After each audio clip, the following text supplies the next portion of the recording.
ama. Hayvanın önüne bir kap yemek koy. Sabahtan akşama kadar sana olan o saygısını yitirmez. Yanına gelir, sever seni. İlgi alaka gösterir. Ha bak benim sahibim bilmem ne der. Ama insana istediğiniz en büyük güzelliklerini yapın. En şerefli şekilde yanında durun. Günün birinden sırtınızdan ne zaman bıçaklayacak diye en güçsüz olduğunuz anı bekler yani. Bunu yaparlar. O yüzden eğer ki alacak, sahiplenecek, bağlanacak bir şey arıyorsanız hayvan alın. Çünkü hayvanlardan nankörlük yoktur. İnsanlardan nankörlük vardır ama.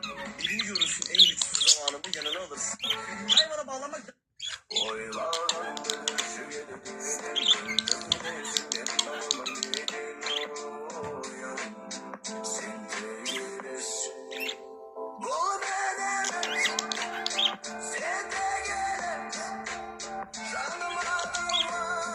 Aşkım.